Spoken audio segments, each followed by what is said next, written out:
आज हम लोग इंग्लिश में कुछ यूजेज के बारे में पढ़ेंगे। सामान्य यूज हैं, जैसा हम लोग पढ़ते हैं यूज ऑफ इट। इट का प्रयोग कहाँ करते हैं? इट का तो इट माने होता है यह। इट का अर्थ होता है यह प्रायः निर्जीव वस्तुओं के लिए सब्जेक्ट के रूप में होता है। सब्जेक्ट मतलब कर्ता के रूप में होता है। इट का प्रयोग हमेशा निर्जीव वस्तुओं में सब्जेक्ट के रूप में करते हैं। जैसे दिन बताना हो, महीना बताना हो, मौसम बताना हो, वर्ष बताना हो, समय की जानकारी बतानी हो, ये छोटे मोटे कीड़े मकोड़ों के नाम के पहले भी हम इट का प्रयोग सब्जेक्ट के रूप में करते हैं। अब जब कभी किसी भी वाक्य में सब्जेक्ट न दिया हो, मतलब कर्ता न दिया हो, और अगर वहाँ पर हमें दिन बताना हो, महीना बताना हो, मौसम का हाल बताना हो, वर्ष बताना हो, समय बताना हो, इनकी जान छोटे मोटे कीड़े मकोड़ों की जान बताना हो, तो वहाँ पर हम सब्जेक्ट के रूप में इट का प्रयोग करते हैं। कि बहुत सारे सेंटेंस आते हैं जिसमें सब्जेक्ट नहीं दिया रहता है, तो सब्जेक्ट ना दिया हो तो वहाँ पर हम इट का प्रयोग कर सकते हैं। इट का प्रयोग का इसका अर्थ होता है यह, लेकिन इसकी कंडीशन है। इट का प्रयोग कहाँ करेंगे? जब हमको दिन बताना हो, महीना बताना हो, मौसम बताना हो, वर्ष बताना हो, समय बताना हो, या छोटे मोटे कीड़े मकोड़ों के नाम बताना हो, तो हम लोग किसका प्रयोग करते हैं? इट का प्रयोग करते हैं।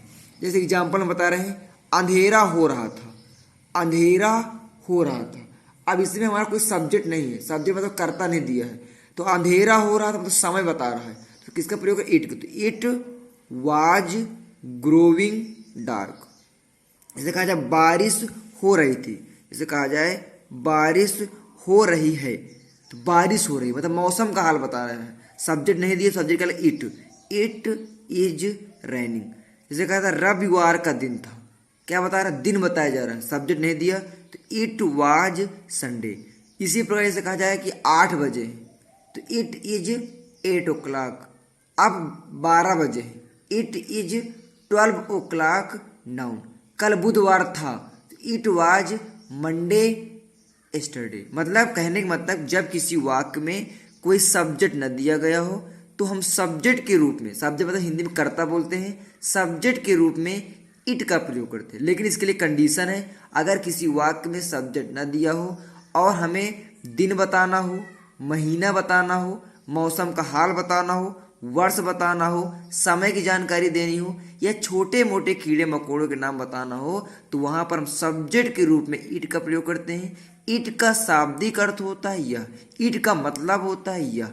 इट, और हमने एग्जाम्पल पर जैसे अंधेरा हो रहा था, समय बताना, सब्जेक्ट नहीं दिया, तो इट वाज ग्रोविंग डार्क।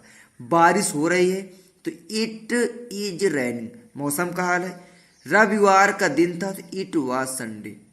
तो कहने का मतलब दिन बताना हो, महीना बताना हो, मौसम बताना हो, वर्ष बताना हो, समय बताना हो, छोटे मोटे कीड़े मकोड़े के नाम बताने हो, और वहाँ पर सब्जेक्ट न दिया हो, तो सब्जेक्ट के रूप में इट का प्रयोग करते हैं। ये यूज आपके स्टोरी बनाने में बहुत यूजफुल होते हैं। इसलिए कुछ यूजेज पढ़ेंगे जिससे हमको क्लास 9th 10th 11th 12 जो एग्जाम में स्टोरी आती हैं उनका उसमें बनाने में आसानी होती है। और जो जूनियर क्लास है जिसमें डायरेक्ट सेंटेंस पूछे जाते हैं, अंधेरा हो रहा था, बारिश हो रही थी, तो उसमें मतलब ये सभी क्लासों के लिए यूजेज बहुत मोस्ट इम्पॉर्टेंट रहते हैं इंग्लिश में। धन्यवाद।